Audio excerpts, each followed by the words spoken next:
another one is... Yeah, it's okay. Okay. Wow, it's very clever. So probably you could sit down and I will just check if Yes. everything is all right. It's too smart for us. Yeah. Say hello. Yeah, wonderful. Yeah, welcome to Shakeyburns Slow Reading Club. I will even make it a bit closer, I guess, like this. Cut. Can you read it from there? Can you see it? No, I can't. Can you see your home from there? Your what? Can you see your home from there? Yeah, definitely. Okay. This is what I see. So yeah, very cool. Right. Cheers. Phew. Technical details. Okay, so do you all have the poem? Just now. Okay, so let's start. So who knows how we start our little meetings? What do we do? Three beginning? Reading out Om loud. mantra. Reading Yeah. aloud. Reading aloud. Why? To hear how it sounds, the rhythm. Yeah, good. Now I don't have to say it every time. You have your spokesperson. We have a volunteer. Like Okay, so usually when I bring you a poem here, it's as new to me as it is to you. Usually I just see it for the first time before bringing it here. But today I decided to bring you a very special poem. The listeners, and I've read it many times, and the more you read it, the more weird it gets. So let's play with it today and see what happens. I see this AMC kind of changed in these 2 weeks Is it when I somehow was not here. connected to St. Patrick's? No? No, it's connected with Musike. And this, the author, he goes by his pseudonym or it's his real name? Like Of course it's his real name. Mare? Yes, why not? I don't know. Okay, he's a very famous author, and this poem actually is very famous. I think that's his most famous poem, and maybe you teach it at school. It's very famous. You quote it in your books. So let's have a look at it. Okay, let's wait outside, man. You're there? Shall I come? Okay. It's a very strange poem, so beware. Fasten your seat belts. So let's read it with me, please. The listeners, just let me put on the recordings. And on the radio they say, and we're on. And we're on. Capital Radio. Stay tuned. Okay. Is there anybody there? Said the traveler, knocking on the moonlit door. And his horse in the silence chomped the grasses of the forest's ferny floor. And a bird flew up out of the turret above the traveler's head. And he smote upon the door again a second time. Is there anybody there? He said. But no one descended to the traveler. No head from the leaf-fringed sill leaned over and looked into his grey eyes, where he stood perplexed and still. But only a host of phantom listeners that dwelt in the lone house then stood listening in the quiet of the moonlight to the voice of the word of man. Stood thronging the faint moonbeams of the dark stair that goes down to the empty hall, hearkening in an air stirred and shaken by the lonely traveler's call. And he felt in his heart their strangeness, their stillness answering his cry, while his horse moved, cropping the dark turf neath the starred and leafy sky. For he suddenly smote on the door even louder and lifted his head. Tell them I came, and no one answered. That I kept my word, he said. Nevertheless, stir made the listeners. Though every word he spake fell echoing through the shadowiness of the still house, from the one man left awake. Aye, they heard his foot upon the stirrup, a sound of iron and stone, and how the silence surged softly backward when the plunging hoofs were gone. Ooh, how do you like it? Very much. It's fine. Yeah, that's good. That's how we start every time. Every time that's where we start. What do we understand here? Anything at all? What happens here? There's a traveler by the castle door, or mansion door. Yeah, mansion, yeah. It's not a castle. Oh, do we have very strange words in it, or do we just not understand the meaning? There's some old-time words, but they're pretty... No, not really. Okay. Is there anybody there? Said the traveler, knocking on the moonlit door, and his horse in the silence was chewing, eating Munching. the grasses of the forest's ferny floor. A fern is a plant. And a bird flew up out of the turret. What's a turret? Little tower?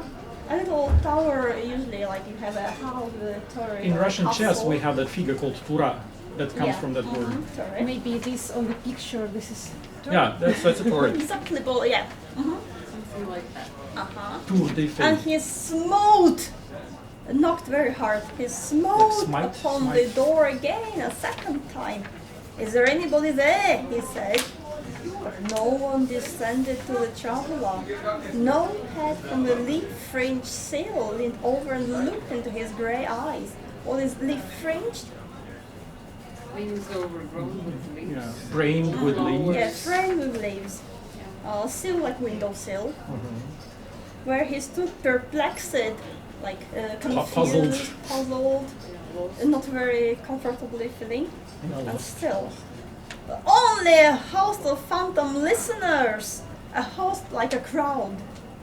Only a crowd of phantom listeners that dwelt in the lone house and that lived in the lone house, stood listening in the quiet of the moonlight to the voice from the world of man.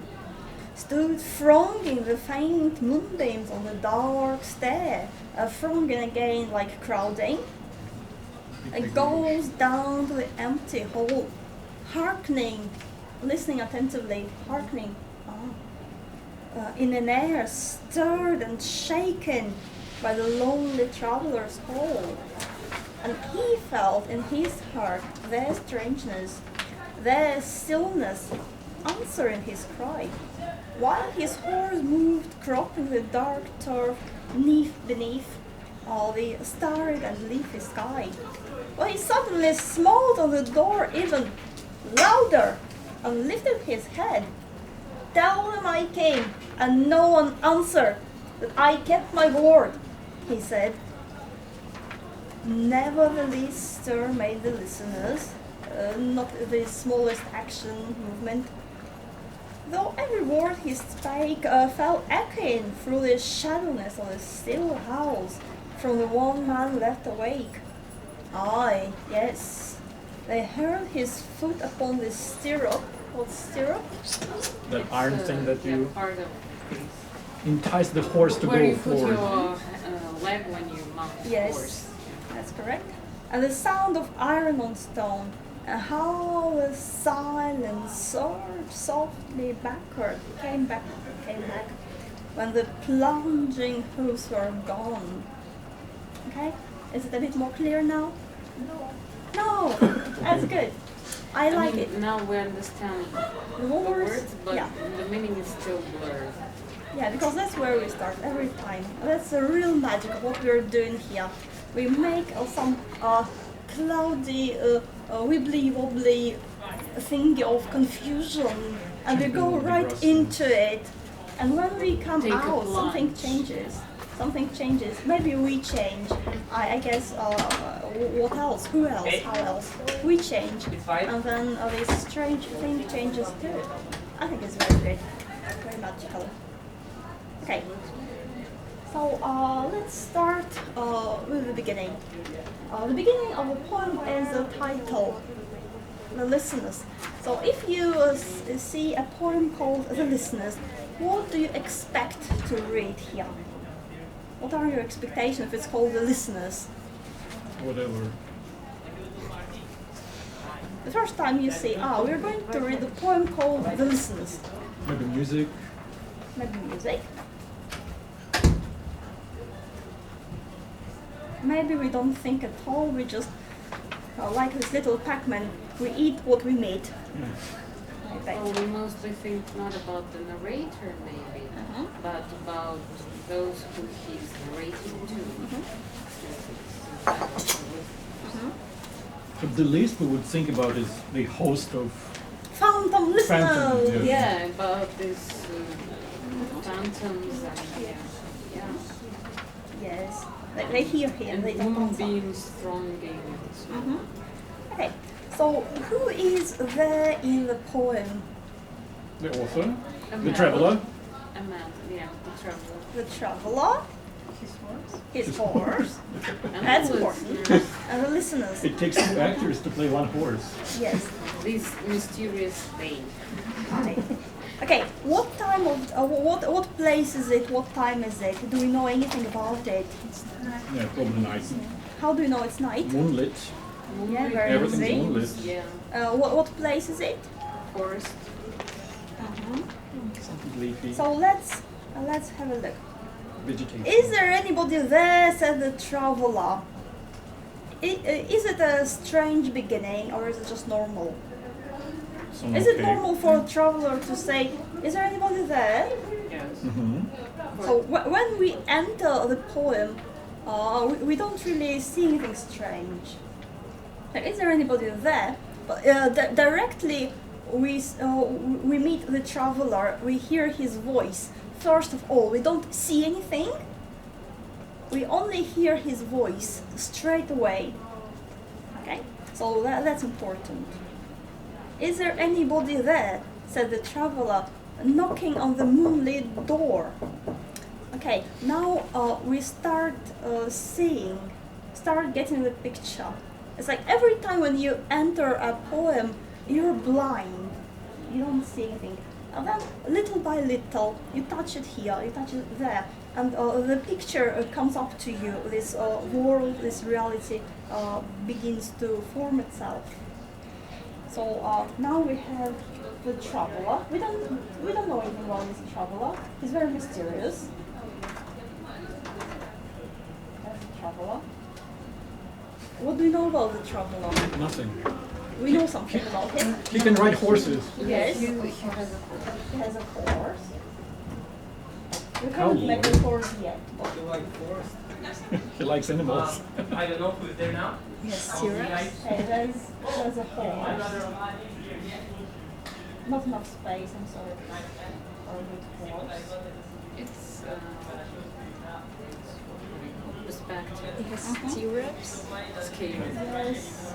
Yeah, so he's not an elf. He needs his Saddle. things. Okay. So now we have this reality. Now we have a door. Do we know what kind of a door it is? Is it a big door, a little door? No We idea. don't know. It's moonlight. Yeah, there's a moon. We have the moon. And no clouds. No clouds. Yeah, it's a very bright night. It's moonlight. So is it strange for a traveler to knock on the moonlit door? Great, and you? Pretty normal. Maybe yes, maybe no, maybe he's just late. So it's still more or less fine as we read it. It's more or less fine. So far so good. But already we have a door. If you have a door, what happens? Supposed to You should open it. Yes, so if you have a door, then we have outside and inside of sorts. One side and the other side, and this kind of passage. So immediately we have this very intriguing situation. Moonlit night and a very strange door. And the question. And his horse in the silence chopped the grasses of the forest ferny floor. Well, that's normal. Yeah. What do we notice here? Do you notice anything here? This is a place is not dangerous. Not dangerous. Very peaceful. Yeah, it's very quiet. So he disturbs the silence. Is there anybody there? And you can hear the horse chomping. Yes. So if you hear the horse eating the grass, then It's very quiet. apparently it's quite silent. Quiet. So now we have a bit of grass here. It's a forest. It's a forest. And that's So we- surprising a door in the forest. Ferny floor. So it's like forest ferny floor. So do we often see doors in the forest? Not really. In the middle of the night, That's more rare. a full moon. Even It's like steel. something's going on here.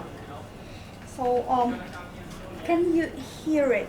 How soft this place is.